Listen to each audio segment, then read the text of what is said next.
know you love us, but the information on our podcast is provided for educational and entertainment purposes only. It is not intended as a substitute for professional advice of any kind. If you or anyone you know needs professional help, please seek mental health services.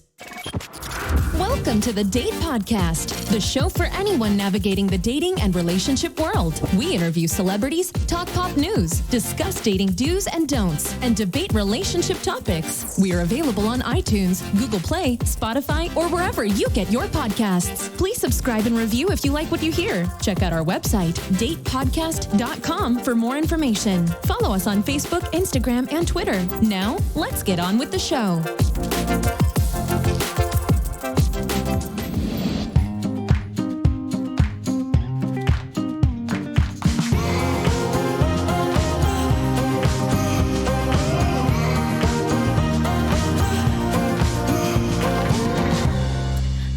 It's Emma. Hey, it's Zorric. Host of the Date Podcast. And we have a very exciting show for you guys today. Why? Because we have a guest. Yay. Who is this We guest? have Laleh Hancock. Hey, Laleh. Can you hear us? Hi, guys. Hey. Hello. And she is here to talk to us about a few things. A few things. How to bounce back. Guys, she's a big deal, by the way. She has a diverse background in a lot of different things. Yeah. Okay. And so what's she going to talk about, Emma? So she is a life and communication coach, management and professional services consultant, and a facilitator of several Access Consciousness special programs. Laleh has inspired and empowered hundreds of thousands of individuals and families, including Fortune 500 executives, government agencies, nonprofit organizations, athletes, and veterans. She is a lifelong entrepreneur and passionate change agent. Ooh. Laleh strives to seek out possibility in every problem and aims to inspire her clients to become true leaders of their own lives. So yeah, she has a lot of experience, and I'm excited to see what she has in store for us about relationships and life in general, right? Mm-hmm. So, okay. What else do we have? Anything else? Mm-mm. Okay. What's in the news? Okay.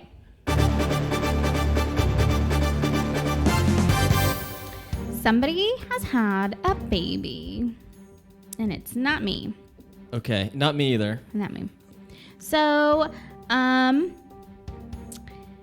my gosh, Enrique Iglesias and Anna Kournikova have welcomed their third child. Oh wow, I don't remember them. It's like they're kind of in the dark. They were like in the 2000s. They were a big deal, right? Yeah. Or was it the 90s? No, 2000s for sure.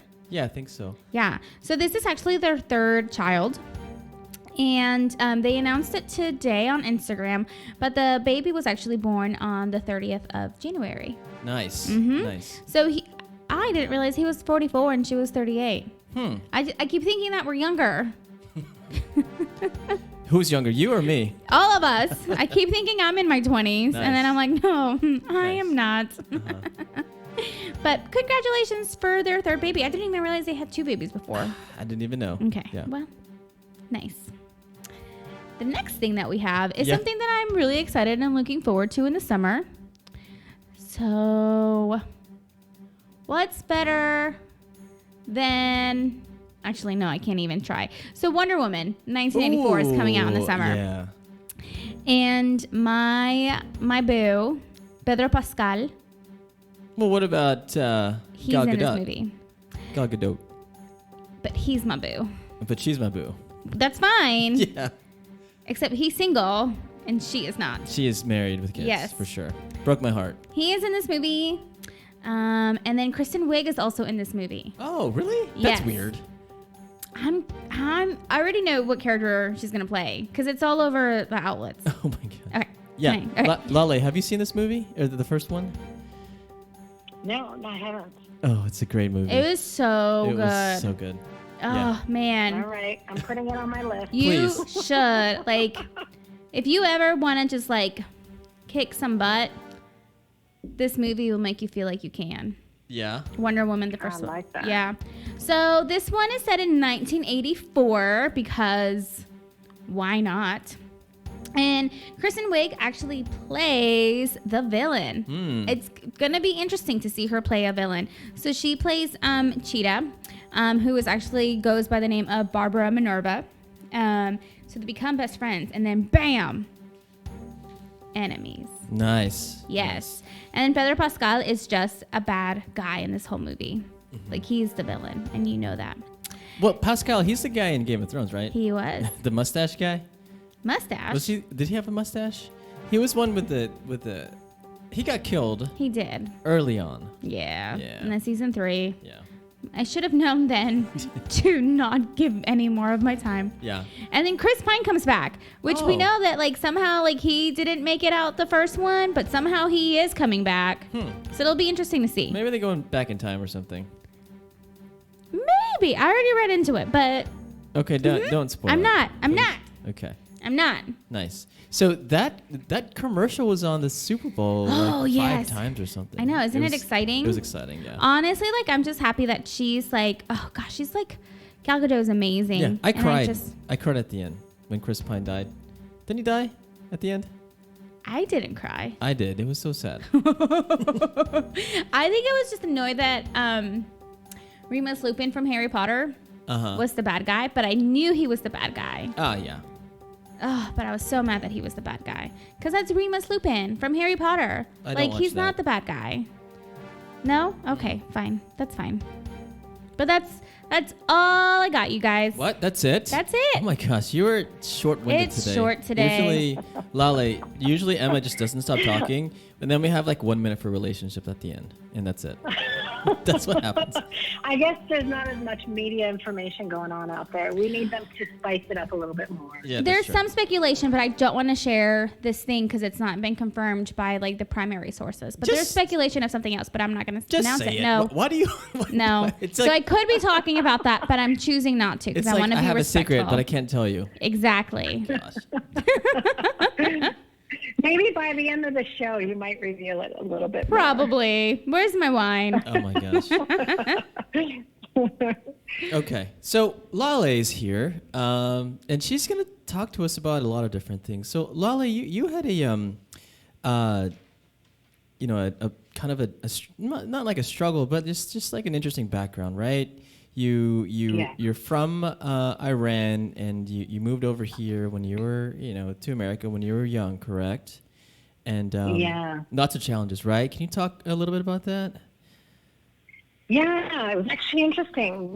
My mom and my 2 sisters and I, we actually left within 24 hours of the revolution starting. Wow. And yeah, it's interesting talking about it now these days because for so long it was kind of the forbidden conversation in the household. But it's pretty amazing, like what most of us have been through, and most people don't know because we tend to just kind of, outcreate it and move on with our lives. But yeah, it was pretty interesting, pretty scary, and kind of leaving everything behind doesn't leave much of a past.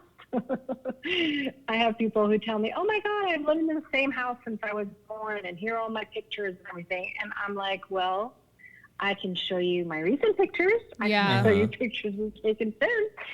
But it's just such a different lifestyle when you just kind of jump and leave overnight. Mm-hmm. And so how old were you when you came to America? Well, I was 7 when I left Iran, and we lived in France, in Nice, France, for 4 years. And then almost as I was 11 years old, we moved to California. I got you. So pretty young. Mm-hmm, yeah. So did you enjoy France or California more? I loved France, and I was so upset with my parents for moving from France. I would be too, yeah. Living by the beach, living the lifestyle, it was just fun and easy. And then we moved to the States, and not as easy, but it was just a new adventure, like you move from one country to another. There's the language difference, there's the culture difference, and just everything about education, your teachers, your friends. It's sometimes a lot for people to kind of just pick up and go to a different foreign place. Mm-hmm. Yeah, for sure. So when you were in California, I know now, you're doing, the coaching, whether it's relationship or business.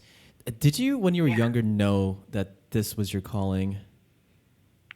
No, actually, I've always wanted to be a doctor, a pediatrician, and most of my studies was actually geared towards that.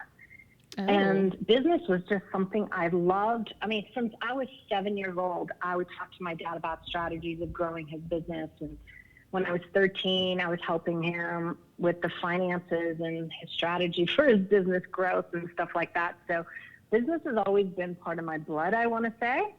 But helping people to live a healthier life and more wellness in their lives, that's been something that I always wanted to do. And I have the great pleasure of mixing both, not as a form of doctor, but definitely from, wellness and business or wellness in your personal life. Mm-hmm. So what did you do in healthcare all those years? Wow, like everything. I wanted to be a pediatrician, so I worked in hospitals, outpatient surgery facilities, plastic surgeon's office, dental insurance. I even tried that for a while. Just a mix of things. Because when you think about healthcare and people's lives, like there's just so many facets of it. And I always loved variety, so I wanted to try a little bit of everything. Yeah. And I think at a young age, or I guess in your early career, you wanted to help people. So that's kind of why you were in healthcare. But then later on, you go ahead. Mm-hmm. Yeah, that has never changed. I mean, I was 2 years old and I wanted to help people. I was 7 years old and I wanted to help people. And I'm, in my 40s and I want to help people. So for me, the only thing that's changed is that before, the real aim was to help people. But what I really want to do is empower people, because helping isn't really you empowering them. You trying to solve their problem is helping. But when you want to empower them, you give them the tools so that they can help themselves. Mm-hmm.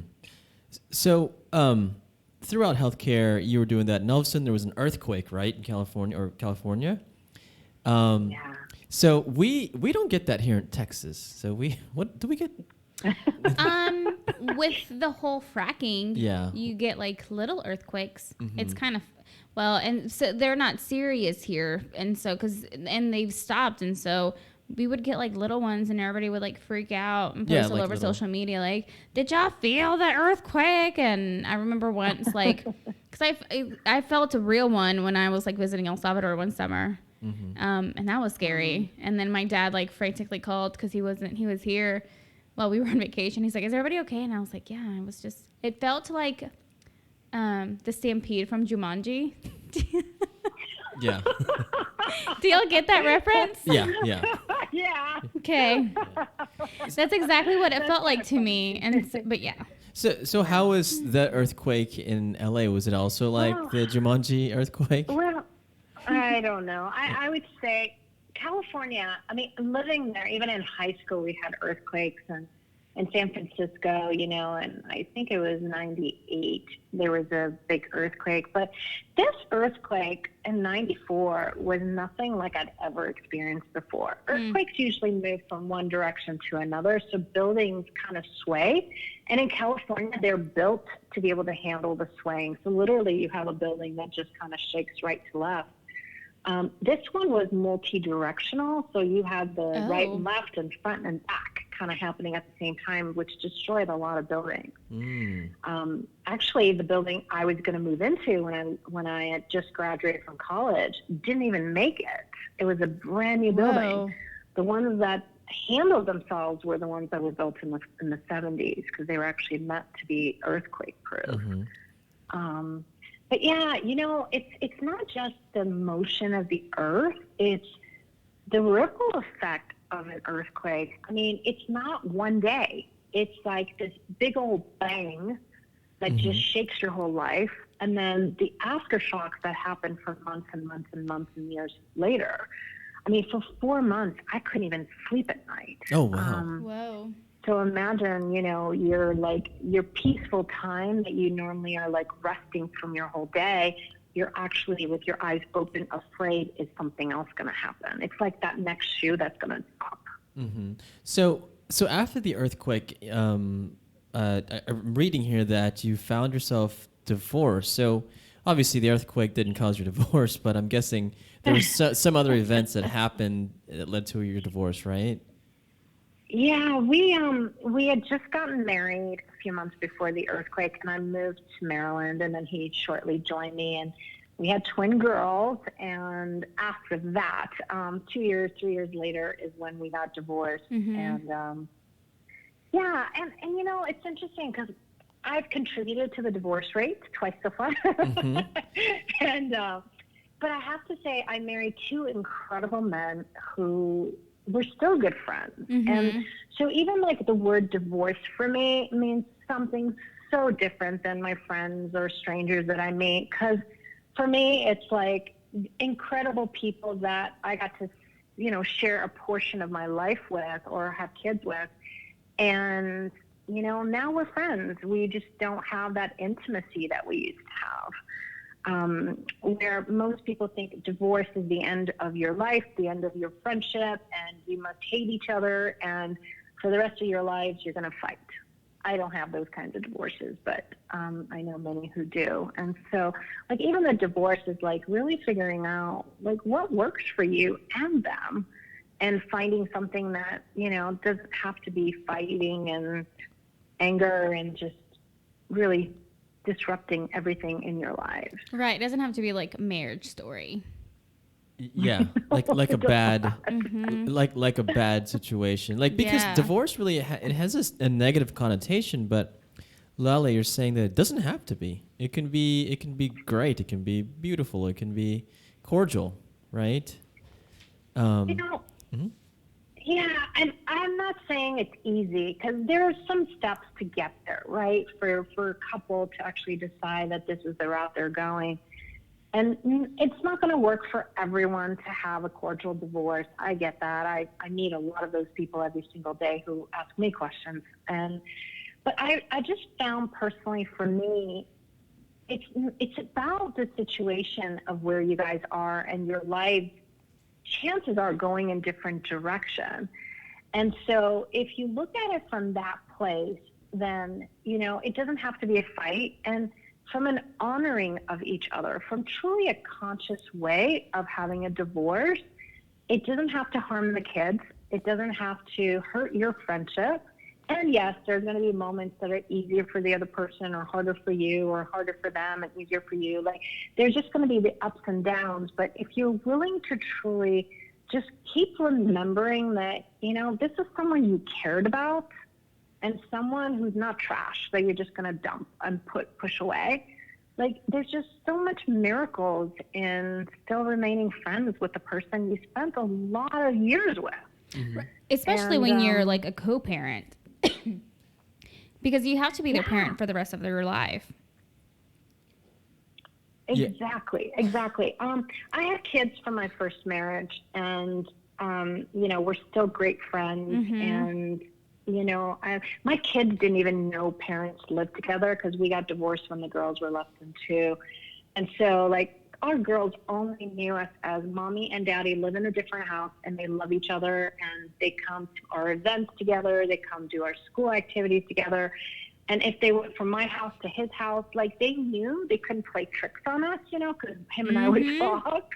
I have twin girls, so it was easy for them to want to play tricks. But, you know, like, as long as, like, you have that communication going, I think it doesn't have to harm the kids. But the kids will get harmed if all you're doing is fighting, and this is all about who's right and who's wrong. Exactly. Which is what happens in a divorce. Yeah. So let's back up real quick. So how do you know when it's time, like, what to divorce? Yeah. And, you know, fighting is not the only symptom there, because, I mean, with both of my husbands, there wasn't a lot of fighting at all. But, like, most people come into the relationship like honeymoon period. Like, they're willing to actually communicate. They're willing to include each other in decisions at the beginning. But one thing about a marriage or a relationship, you don't even have to be married. Relationship needs to start off as a clean slate every single day. Because if you're still living in yesterday, you're just going to bring yesterday's craziness into today. even if yesterday was the most beautiful day in the world, what if it didn't have to come into today? You just bring the gratitude for yesterday into today, but you don't bring all the stress of it, all the problems of it. And that's where I see most couples actually get into that step of divorce, because they're no longer willing to create their relationship. They go into maintenance mode. Yes. You know what I mean? Yeah. And I feel like to be that type of person in a relationship, you have to be so evolved to let that past go. Yes, right? which is what still keeps me in business. Yeah. Is that people are not there and they are trying to get there. Yeah. So Laleh, the breaking up, you said it's similar to a divorce, or it's different? I you know what? I think both. I mean, like, any change you make, let's say you're going to switch jobs. It doesn't even have to be that you're in an intimate relationship with someone. Like, most people have a hard time breaking up from their job, from their boss. So it is sitting down and really, like, what would you like your life to be like? What would you like to include in your life? Who would you like to include in your life? Not just like, okay, 6 foot tall, brown eyes, but like, what are the types of energies of the person? Like, if you are someone who's very, very outgoing, like, are you looking for someone else who is outgoing? Or can you actually be in a relationship with someone who maybe isn't as outgoing, but like, they're better at like one-on-one? Like, there's things that most couples are not willing to actually figure out before they get involved. And they just want to jump right in because that moment, it's the honeymoon period and everything feels good and sounds really good, but they really haven't had the conversation. I mean, I can't tell you how many people I talk to that they never even talked about if they want to have kids. Right. So it sounds and like you want them to have that conversation of like how their values aligned, or like what is important to them. Exactly. But not like, I think there's a molding that happens. So, like, you're not going to have everything aligned, but what's important to you? What are the core things that are important to you? For me, to be honest with you guys, my last relationship, we didn't fight. We had the most amazing, wackiest relationship in the world. We dated 3 years, in different states, and we were both career driven, and we just had a different relationship. We could talk about anything, but we didn't require each other morning, noon, and night. He could have his hobbies, I could have mine, we could create together. And what ended up actually breaking us up is my career has me traveling. I travel overseas, almost a new country every week now. Mm-hmm. And, for him, just the adjustments, even though he travels every week inside the U.S., like, the whole travel thing ended up being one of the things that didn't work for us. But what's funny, that's how we met, that's how we dated, and somewhere in the relationship, because I was taking care of the kids and I wasn't traveling as much, it kind of got, I don't know, it's almost like that piece got forgotten. Mm-hmm. And so you are going to find moments where your paths apart will create greater for both of you. And if you have kids, with your kids. And that's when you actually look at this. And then there's other moments, the minute you do look at your paths in a different way, it actually brings you closer to see the things that are important aren't as significant as you've made them be. But there's that middle ground of where you guys can find something that will work for both of you.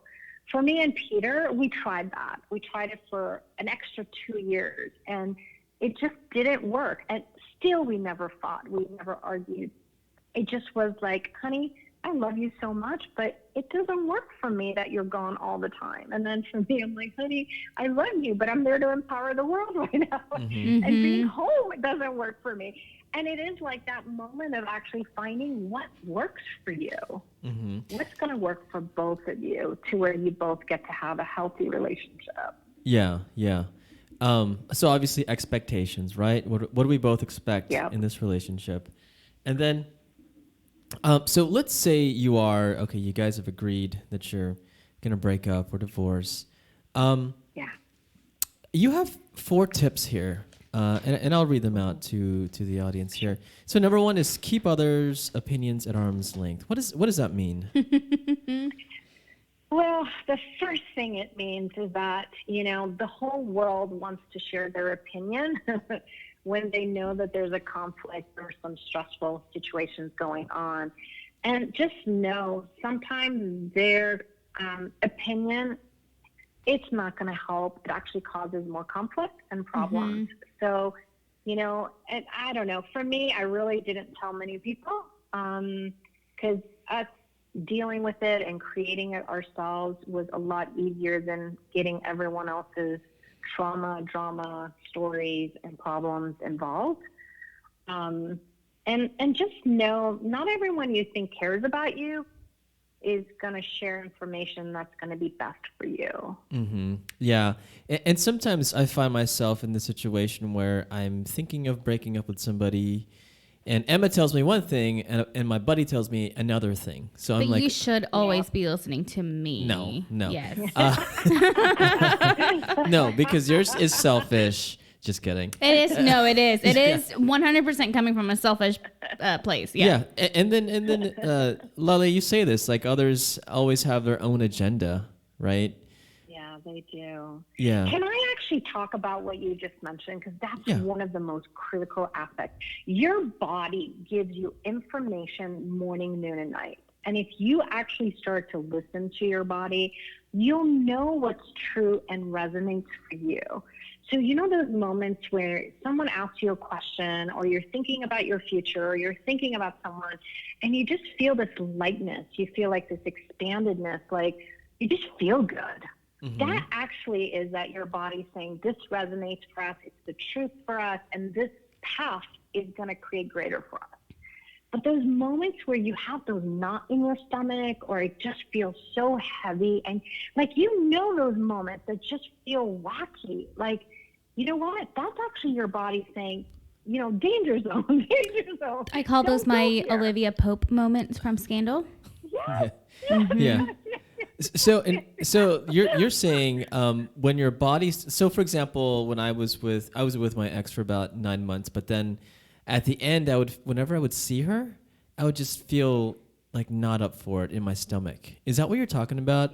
My body will tell me. That's what I'm talking about. That's what I'm talking. But see, okay, here's the deal. Chances are the warning signs came before then. They did. But because you weren't listening, your body intensifies it. Mm-hmm. Okay. Because I knew, and I was like waiting for him to say it, and then when he did, I was like, I know it. Yeah. So how can somebody I guess listen to their body more? I mean, is there something we can practice? Well, that light and heavy is one of the most easiest tools in the world to learn. Like if something feels light for you, resonates, go for it. But I actually have some other tools. Mm-hmm. So one of my most favorite is, if I choose this, what will my life be like in 5 years? And if I don't choose this, what will my life be like in 5 years? Because see, in 5 years, your brain, your mind can't even calculate that. Does that make sense? So you start to have more of the energy of what's real for you.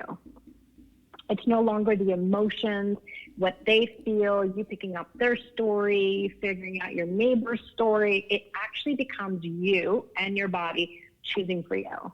So that's one of those things. So say that one more time. So the 5 year question. Can you say that one more time? So like, for example, if you meet a woman, okay, and you're like, oh my gosh, she's gorgeous. Let me go ask her out. Before you ask her out, if I ask her out, what will my life be like in 5 years?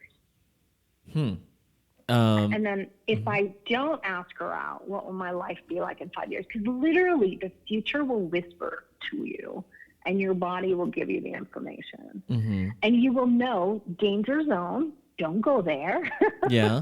Or it'll be this light thing that's for this moment, and you're just going to have to stay in that, starting to trust your body more and know. I'm not saying everyone should break up and have divorces, please. No, that's not what I'm saying. But when you start to trust you and your body, you'll realize the moment you're ready to just freak out for no reason, you have nothing to freak out about. And also the moments where you're just dragging your feet, it's not helping you or the other person. So really finding what's going to work for you, what's going to work for the other person, and really being willing to choose for you. Yeah, but I think could there be some false positives though? For example, when I'm on a date with somebody that I think I really like, I feel butterflies. Yeah. It's true. But then after a few dates, we may not, be the right for each other. So how do you kind of like filter through that noise, right? How do you do that? Well, I'm going to tell you, most of us have the ability to not just figuring out what's going on for us in our body, is that we're picking up stuff from other people too. So like, for example, have you ever walked into a room and you knew, even though everyone was sitting around looking like nothing happened, something happened right before you walked in? Yes. Mm-hmm. Yeah. Okay. Your body can pick that up at any moment, but it can also pick up when the enthusiasm's not yours and it's theirs. So I just found a lot of times that we get all excited about someone, but it's not our excitement. It's actually that we're perceiving their excitement for us. So that question again, the 5-year, you're no longer in their world. You're in your world and your body's world, and you get to kind of choose from that. And you're going to have to practice. This is a muscle you're going to build, like this light and heavy. Like the more you do it, the more it becomes just a nature. You're like, oh, yeah. Nope, not going there. What do they call this? Is there something scientific they call this, or? Yeah, it's called light and heavy. Light and heavy, very scientific. Yeah. Because I go to therapy, and sometimes my therapist says, "Hey, when this happens, where do you feel?" You're psychosomatic. Yeah. Yeah. So I think it's similar to this, right? Similar tactic, right? Yeah. It is. But see, most of us have learned we have to think it through. We have to logicalize it, like, okay, because I did A, now we have B, and now we have C. But see, that's your mind trying to calculate it all. But your body and you are this other, you have more than just your brain and your mind as your tools. And when you do it just calculating, you might actually miss out on some people that are really incredible. Like, I know you guys are talking about apps and stuff. Like I was on an app for a few months, and it was amazing to me that if I based it on emotions, I wouldn't pick the guys that probably were the right guys for me. But if I was willing to start listening to my body and be like, yes, no, nope. I ended up meeting some incredible guys. It didn't mean that we went on a date. It didn't mean that anything else happened. But I've actually met some incredible people around the world that I now have as part of my friendship zone. You know what I mean? Mm-hmm. But I wouldn't have, based on looks, based on the traditional things that my mind would have thought of, I probably wouldn't have even met them. Yeah, I know what you're talking about, because Emma, sometimes when I go on a first date, I can feel it that it's not right. Mm-hmm. Yeah. Even though our conversation's great, we have a great time, maybe we kiss, maybe we schedule a second date, but there's always something in my body saying this may not be right for me. And so, like, how do you get to that point where when you're swiping, you are kind of trying to become more in tune instead of like basing it off looks? Because it's so difficult to not do that when you're on an app. Mm-hmm. Since because it is the first thing that you see. Yes, you are right. Totally.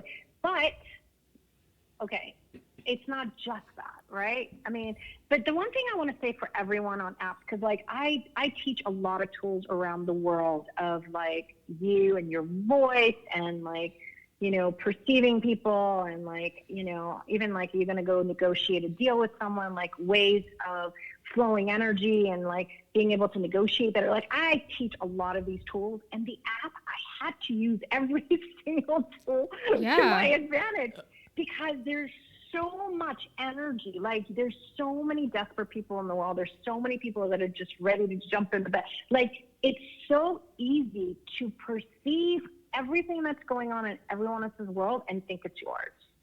And I was like, wait, that's not even mine. So I think one of the tools of like, okay, even asking your body, hey body, the light and heavy, are we actually attracted to this person or is it something else? And see which one's lighter. Because I've found that, yes, they might be a handsome person.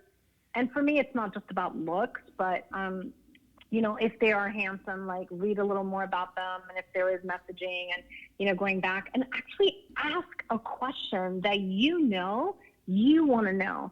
So you kind of bypass the 20 messages back and forth of like small talk to someone that you're not even going to be interested in. That's true. And can you get the light and heavy just by looking at a picture? Yeah.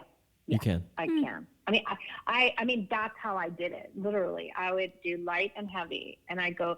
I mean, I don't know. Like, I was only on one dating app. I don't know about like the rest of them how they function, but this one, like, they say they like you, and if you like them, you swipe back, and then you have to start. The woman has to start initiate. But like, I was overwhelmed. I mean, I travel to a different country every week, so for me, I did it more because I don't want to meet somebody I work with. And so it was just a cool way to meet new people. And I would like, my thing would fill with 500 faces. And I'm like, how the hell do I go through this? Like, I don't even know who to swipe. It was just like bombarded with faces. So the light and heavy really helped me. And I got to tell you, with needle and haystack, the ones where it was light, many were not light. I can tell you, I bypassed, swiped left on 100 before I got to a light, you know, or whatever. But like the ones that I did, I've got to tell you, are the most incredible men around the world and entrepreneurs. So they were just fun to even have a conversation with. Like I said, many of them I've never even met in person.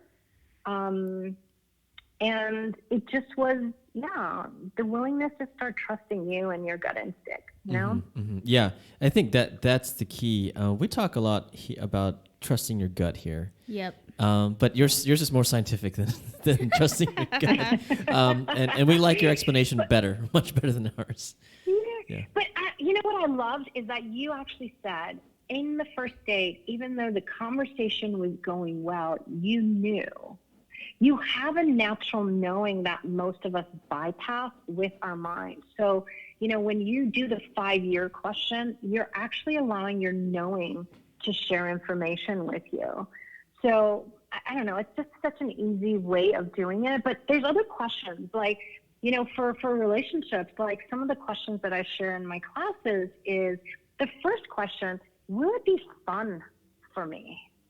You know, because like even though someone looks good does not mean they're fun or that they're going to be engaging or anything of that. Stop and staring even that at me. first question, will this person be fun? That's a good one. That's a really good question. And then there's a few more. And then it's like, okay, will I be grateful the next morning? Oh. Is another question. Will I be grateful I paid that bill the next morning? No. Because that's where your gut instinct will guide you that, you know, danger zone, do not take this person home. What else? What other questions can we ask besides those two?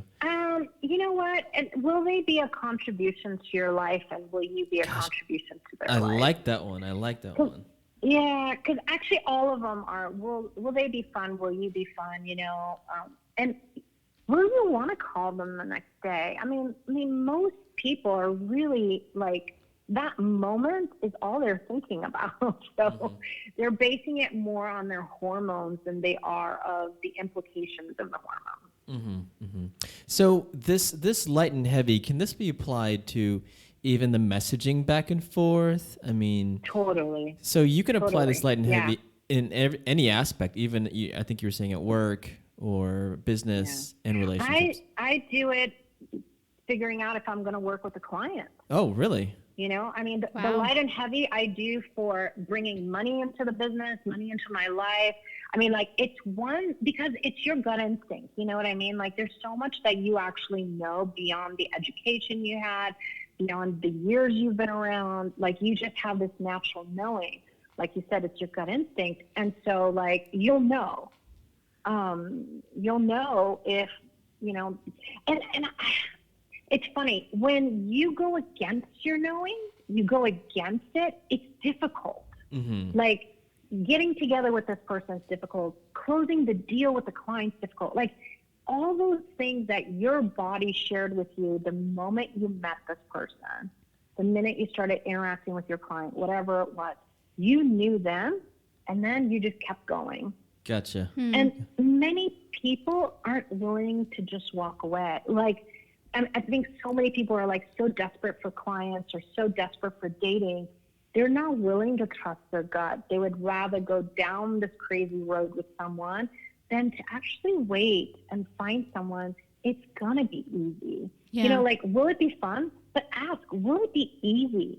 Because sometimes it's not easy with the person, and you will know with gut instinct if it's gonna be easy or not. So how does this kind of fit into your second tip of lowering your barriers?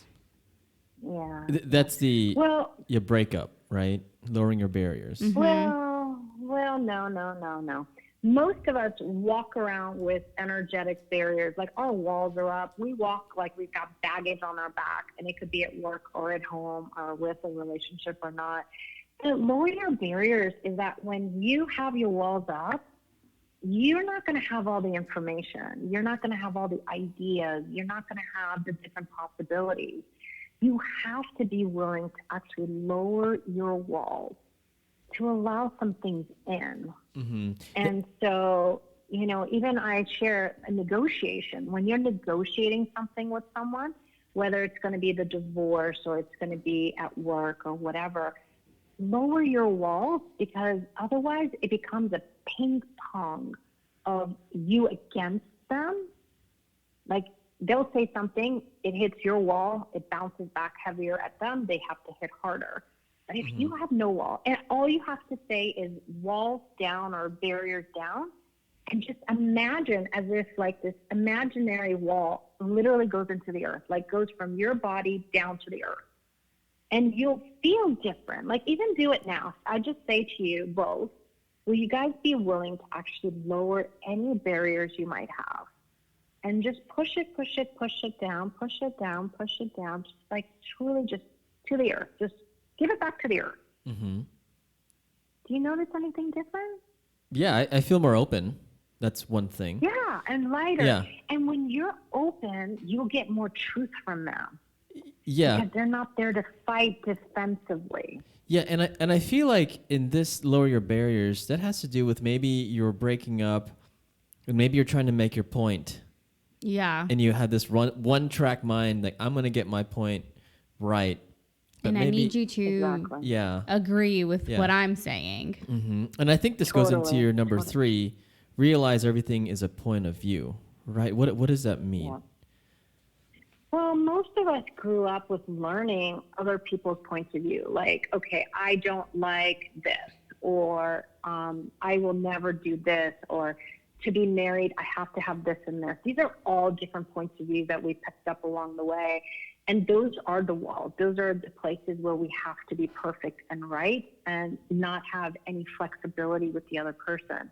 But if you actually don't have that, like, for example, I hear this all the time from people, like, okay, the man's supposed to bring in the money.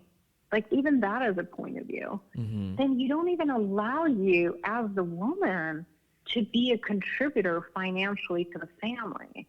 So if that point of view is in your head, your husband's head, or anybody else's head, you actually stop you from bringing in money. That's interesting. What do you feel about that, Emma? So I need to start telling myself that I need to make more money than Zorric. Okay, but here's the deal. If you guys are actually contributing both to the relationship. Oh, we're not together. But in general. I'm not talking about that. I'm just saying in general. Yeah. Like, if two people are in a relationship, right? The whole idea is that together you can create a greater life together than if you're by yourself. And if you are, what if it is that it includes you both bring in income? you both bring in different resources. Because see, sometimes it's not about the money. Like, you might bring it, like, I'm not talking about YouTube, but let's talk about a husband and wife, right? She's a stay-at-home mom. She thinks she doesn't bring in the money. She actually does. She's one of the key components to the household actually being able to run effectively, to take the kids to school. Like, her job is actually very, very complex and very critical. And then I coach so many of those women who say, well, I'll never make any money. And I'm like, well, as long as that's your point of view, that you'll never make money, you can never make money. But if you say, I would like to contribute to the household, what are different ways I can contribute?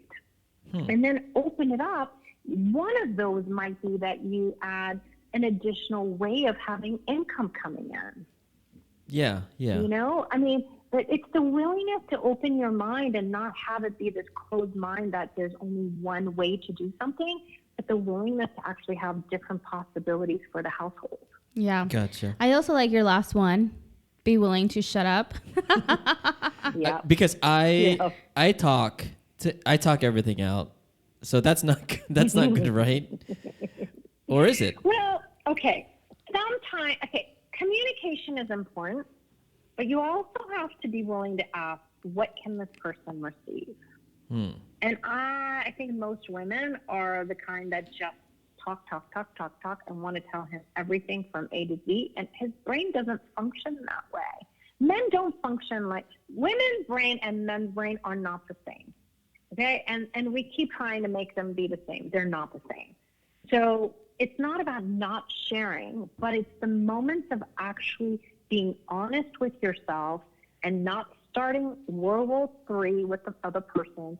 Like, what can they actually hear? And truly give them what they can hear, not give them the whole story that they cannot hear, which will cause a major fight between the two of you guys. Nice. I like that one. And then, okay, so finally, so I'm finished with my divorce and my breakup. Laleh, how do I bounce back? What do I do now? Yeah. What do I do? Well, I take some time for you, you know, and start actually trying different things to see what you'd like. I mean, for me, I was with Peter for over 15 years, and I didn't even know, like, what's dating? To me, my career was so important. But it, like, literally was like, what if it's not about having any set rules, but just start exploring and see what works for you. It's not even just about the dating, but what are things you would like to add to your life? You know, are there places you'd like to travel to? Is there a certain kind of income you'd like to have? Is there a certain kind of job you'd like to have? Like, really start nurturing you and creating for you. And when you're willing to do for you, it's so much easier to add someone to your life than for you to be waiting for someone to fulfill you and your life, which puts so much expectation in their world.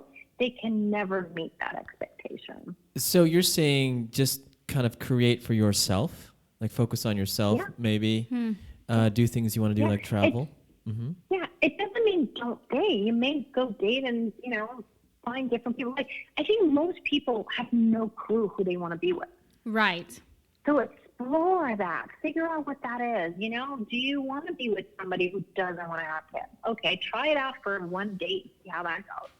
You know, do you want to be with someone who wants to have 10 kids? I mean, like it's this whole kid thing. I keep bringing it up. It's such an important component. It is. It's one of the things that actually breaks some of the most beautiful relationships because they never were honest with each other before they got together. Or they get into the relationship thinking they can change the other person's point of view. That's the number one thing. Never go in a relationship wanting to change them. They will resent you. You will resent them. They will be ugly. So on top of, you know, talking about kids in a relationship, this is important to me, like finances. Like, how early into dating, even when do you bring it up, like finances? Like first few dates or when you're exclusive? Why not? Oh, okay. Okay. I love talking about finances because that's the one thing nobody talks about. No. You have, but not from like, okay, remember what can they hear, right? So you can ask little questions on date number 1 or date number 2 or date number 3, right? Just to start planting the seed of knowing, hey, what's this person's financial reality? What do you mean? What can you ask? Well, I think, okay, so most people will say, hey, what's your career? What do you do? Mm-hmm. And then we assume from that. Instead of do they have a lot of debt that they're going to come into the relationship with? How is their spending habit? Do they enjoy saving money? Do they enjoy, for me, it's not about saving money. It's about allowing your money to make you more money. So it's financial awareness. Do they even know how much money they bring in? Do they even know how much expenses they have? Are they looking to the future? Are they really setting a path that allows them to actually take the money they're making today to create the money for the future as well? And is that important for you or not? If it's not, okay, fine. But if it is, and that person's not like that, you're already going into a battle with the other person. So there has to be some, in between grounds of your spendings, your way of saving money, your way of creating for the future. Do you want to buy a house? Do they already have a house? Are you in a different, there's just these things that you got to actually be willing to know. Because most people think, okay, I like them. They look good. We had a good conversation. I'm going to have them come into my life, do it my way. And if they don't change, we'll break up and have a divorce. But that's not how it works. You can't even assume they're going to come into your house if you have a house and they have a house. Where are you going to live? If you both have these are some of the things to actually consider. Because unless they're 18 years old, most people are already set in some ways in their own lives. So let me ask you a question. And is that compatible? About compatibility. So what if someone is very frugal and then someone's very extravagant? I'm talking about in my situation, someone I'm dating. I'm the more extravagant person with food, with travel. She's more frugal. She's like, I just want to go. Let's just go to Chili's or eat or cook at home or whatever. I want to go to a really nice restaurant. Chili sounds really good right now, but I'm also really hungry. This is about me. Hold on, I'm getting some advice. Will that work? Is that because we've actually talked about money and we have two different views, total different views. Doesn't she kind of get upset when you start spending too much? Yeah, she does. She's like, I don't even want expensive gifts. So what do you think about that? Is that gonna work? Well, can I ask you a question? Yeah, sure. So when you guys are talking about money, is it light or heavy for you? I think I want to say it's heavy. It makes me nervous. Okay. Yeah. Okay, cool. But see, it might be her nervous you're picking up. Because if you're extravagant, you probably don't even get nervous around money. Oh, no. But for someone who is that way, hearing someone else spending can be very nerve-wracking for them, Mm-hmm. And so just remember I was telling you we pick up other people's stuff too. But see, hers may also be how she was raised. It might be that her parents were frugal because one of their parents lived in the Depression or whatever. It doesn't matter, but there's always a story, okay? Mm-hmm. And so, there might be things you guys might be able to come to a middle ground as you start to build your relationship. So it's not like an automatic no, but your body's going to tell you. And if this is something, it's a showstopper for her, if she really cannot handle the way you're going to splurge, at some point you'll cater to her needs, but then after that, you'll hate her, she'll hate you, and it won't be pretty. So it really is the honesty and the vulnerability of you guys actually having that conversation of, listen, I'm probably not going to change. I enjoyed, these are the things that bring life into my world. So if this is something that's difficult, how are we going to move forward? And if you're both willing to have one step into the other person's world, yeah.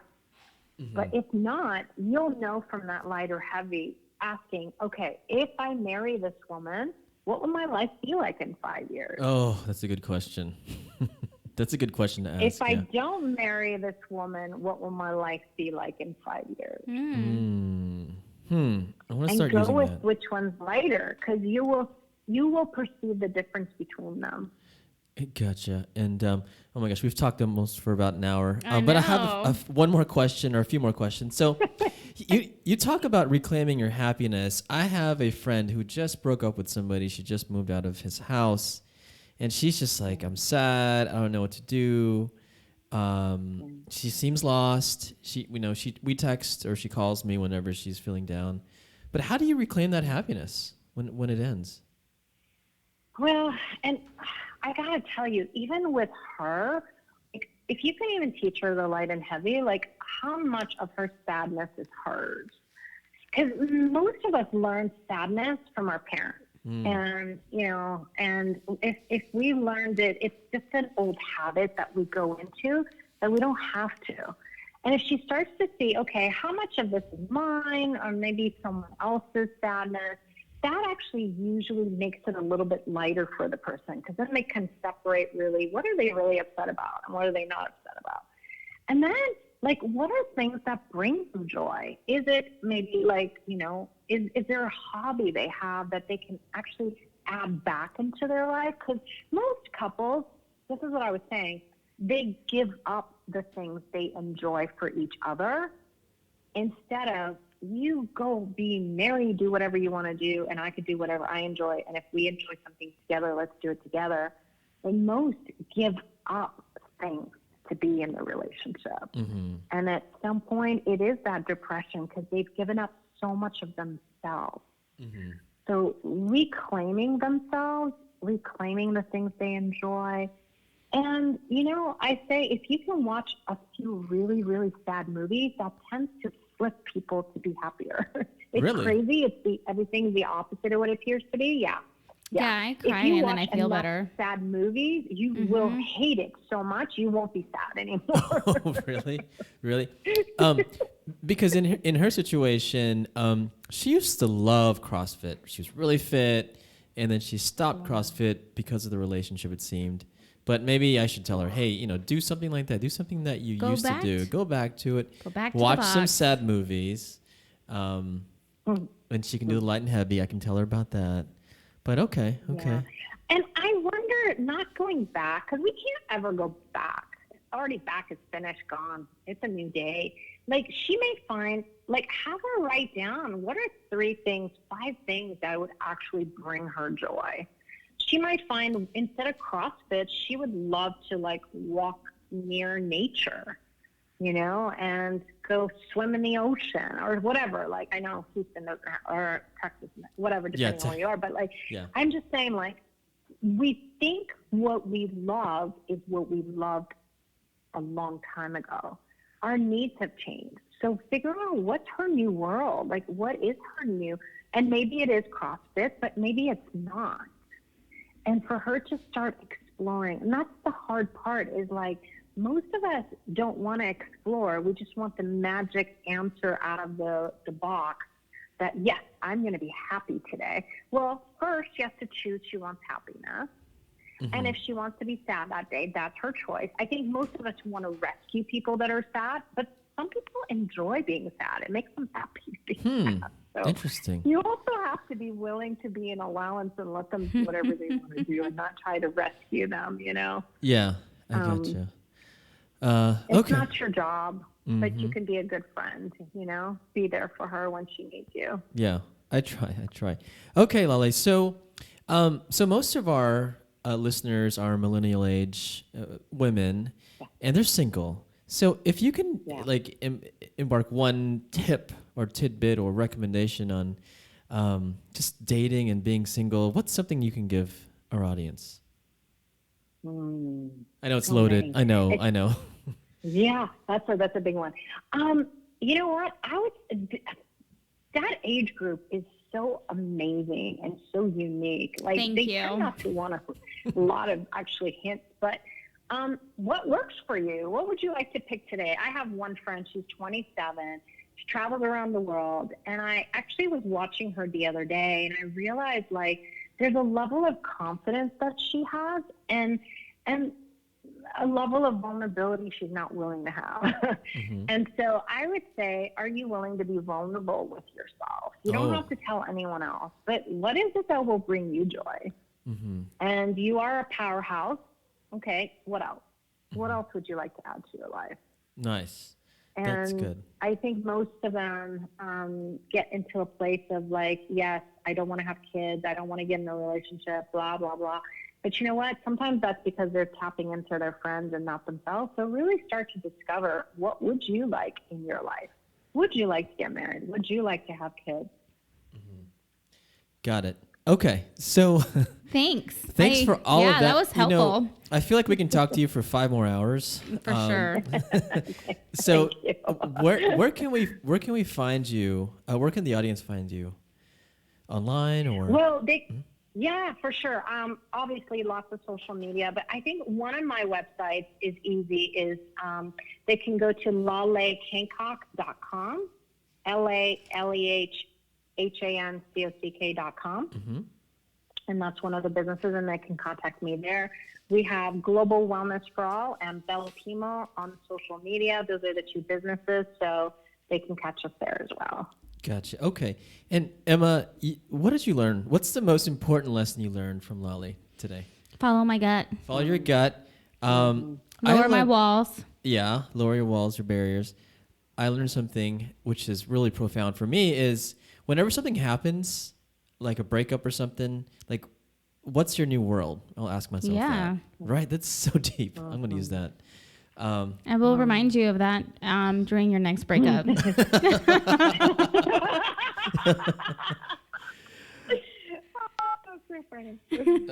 Okay, well, I think that's it, everyone. So thanks again, Laleh, for joining us. It was a blast, and hopefully we can talk to you again, I hope. Because there's just so much information, from you that we can talk about. Definitely. It would be my pleasure. And thank you, guys. I'm so grateful that I was able to have this chat with you guys today. Okay. Wonderful. All right, we'll talk to you later. Thanks, everyone. Bye. Thank you. Bye-bye. Thanks for listening to the Date Podcast. Please subscribe and review if you liked what you hear. Send us an email at hello@datepodcast.com for any questions, comments, or show topics you'd like for us to discuss. Follow us on Facebook, Instagram, and Twitter. Most importantly, tell your friends about our show.